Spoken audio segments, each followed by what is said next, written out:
नमस्कार दोस्तों, मेरा नाम है आशुतोष और आप देख रहे हैं डायनामिक इम्पल्शन। आज के इस वीडियो में हम बात करेंगे 21 दिसंबर 2022 के करंट अफेयर्स की। और ज्ञान को कभी भी छोड़ जाए, इसलिए वीडियो को अंत तक अवश्य देखिएगा। आज इम्पोर्टेंट जानकारियाँ हैं, तो अवश्य देखिएगा पूरा वीडियो अंत तक, है ना। तो चलिए शुरू करते हैं सबसे पहली जानकारी के साथ।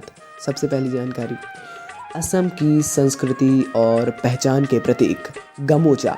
गमोचा वहाँ की बोली में बोला जाता है गमोचा, वो एक्चुअली गमछा है। गमछा को पहला केंद्र सरकार से असम को पहला भौगोलिक संकेत जीआई यानी कि जीआई टैग मिला है। बहुत ही ज़्यादा अच्छी बात है ना, इम्पॉर्टेंट है। जीआई टैग का कल भी एक क्वेश्चन लिया था हमने।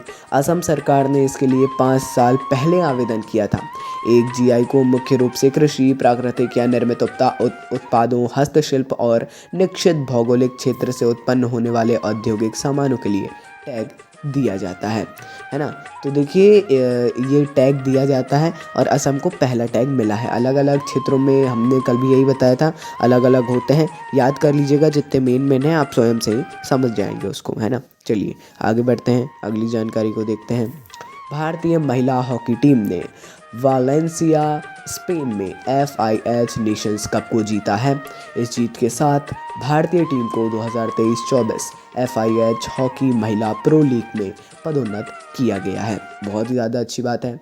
FIH नेशंस कप के बारे में पढ़िएगा, कहाँ शुरू हुआ, किस देश ने शुरू किया, वर्तमान में कौन कौन से देशों में हो चुका है, भारत में हुआ है, यदि हुआ है तो कब हुआ है। ये सारी जानकारियाँ हम नहीं देते हैं। क्यों नहीं देते हैं? एक्चुअली जब तक स्टूडेंट स्वयं से इन सब चीज़ों के बारे में समय निकाल के नहीं पढ़ता है, उसके अंदर नहीं घुसता है, वो करंट अफेयर्स नहीं कहलाते। ऐसा पर्सनली मेरा मानना है, और भी लोगों से आपने यही सुना होगा। चलिए आगे बढ़ते हैं, अगली जानकारी को देखते हैं। भारतीय ऐतिहासिक अभिलेख समिति IHRC के 63वें सत्र का हाल ही में उद्घाटन लखनऊ में किया गया। इस कार्यक्रम का उद्घाटन उत्तर प्रदेश के कैबिनेट के राज्य मंत्री हैं, परिवहन मंत्रालय के दयाशंकर सिंह ने किया। इम्पॉर्टेंट क्वेश्चन बिल्कुल भी नहीं है, ना पढ़ा जाए ज़्यादा तो चल जाएगा, ऐसी पर्सनल मेरी सलाह होगी। बाकी पढ़ना चाहें तो पढ़ सकते हैं। उत्तर प्रदेश के हैं तो पढ़िएगा अवश्य, है ना। उत्तर प्रदेश का कोई एग्ज़ाम देने वाले हैं तो अवश्य पढ़िएगा। बाकी सेंट्रल की तैयारी कर रहे हैं तो ना भी पढ़ें तो भी चल जाएगा, है ना। जैसा हमने बताया, ये मेरी पर्सनल एक ओपिनियन है, आप मानना चाहें तो अवश्य मान सकते हैं। चलिए आगे बढ़ते हैं अगली जानकारी की ओर। देखते हैं अगली जानकारी।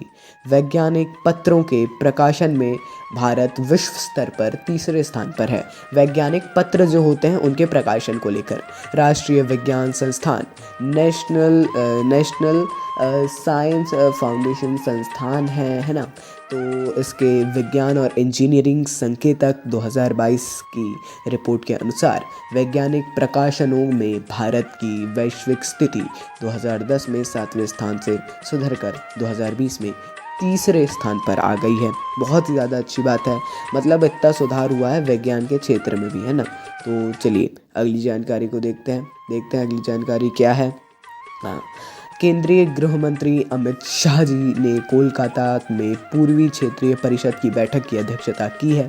बैठक में अंतर्राज्यीय सीमाओं पर सुरक्षा, भारत बांग्लादेश सीमा पर तस्करी और कनेक्टिविटी जैसे मुद्दों पर चर्चा हुई है। अच्छी बात है, बहुत ही ज़्यादा, है ना। अमित शाह जी ने इसकी अध्यक्षता की है तो इम्पोर्टेंट भी है। ये सारी बातें होती रहती हैं, अलग अलग बातें अवश्य होती हैं। त्रिपुरा गए थे PM मोदी, उस पर भी थोड़ी बात हुई भारत चीन मुद्दे पर। हम नहीं लेंगे उसके बारे में अधिक जानकारी, है ना। ये सारी चीज़ें थोड़ा वैसा टाइप का है ना, उतना ज़्यादा वो भी नहीं रहता है। लेकिन हाँ, पढ़िएगा, आप लोगों के लिए तो बहुत इंपॉर्टेंट है, उसको पढ़िएगा अवश्य न्यूज़पेपर वगैरह में। आगे बढ़ते हैं, अगली जानकारी को देखते हैं। असम सरकार ने एक विशेष योजना अरुणोदय 2.0 शुरू की, यानी इसका दूसरा संस्करण है। यह योजना गरीबी को समाप्त करने और राज्य के भीतर आर्थिक रूप से वंचित परिवारों को एकत्रित करने का प्रयास करती है ना। बहुत ही ज़्यादा अच्छी योजना है ये। अरुणोदय, माफ़ कीजिएगा, अरुणोदय है इसका नाम। मैं गलत प्रोनाउंस कर रहा हूँ, मैं बहुत माफ़ी चाहूँगा, प्लीज़, है ना। इसके लिए मुझे माफ़ करिएगा, क्षमा प्रार्थी रहूँगा। बाकी हर राज्य की एक इम्पॉर्टेंट योजना होती है, उसमें से ये एक असम सरकार की इम्पॉर्टेंट योजना है। आगे बढ़ते हैं, अगली जानकारी को देखते हैं। कर्नाटक सरकार ने अनुसूचित जाति और अनुसूचित जनजाति खानाबदोश समुदाय विकास बोर्ड की स्थापना की है हाल ही में।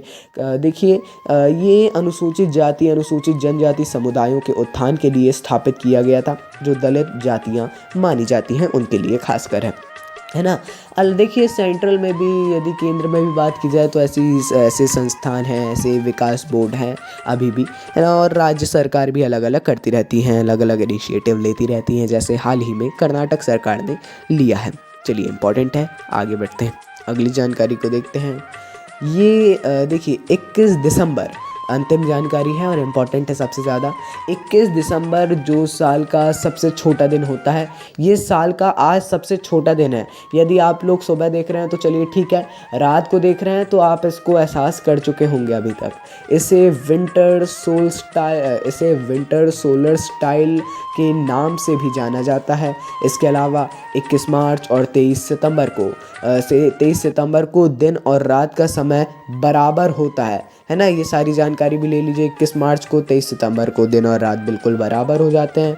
और 21 जून को साल का सबसे बड़ा दिन होता है ना। 21 जून को बड़ा दिन, 21 दिसंबर को छोटा दिन। बाकी ये दो हैं जिसमें रात और दिन बराबर होते हैं। अच्छी बात है बहुत ही ज़्यादा। बाकी ऐसे दिन होते हैं, देख लीजिएगा। खासकर कारण, भूगोल की दृष्टि से इनके कारण क्या है ये देखना बहुत ज़्यादा इम्पोर्टेंट है आप सभी के लिए। तो चलिए दोस्तों, ये अंतिम जानकारी थी। बाकी कुछ भी कन्फ्यूज़न हो आपको किसी भी टॉपिक से रिलेटेड, कमेंट में पूछिएगा।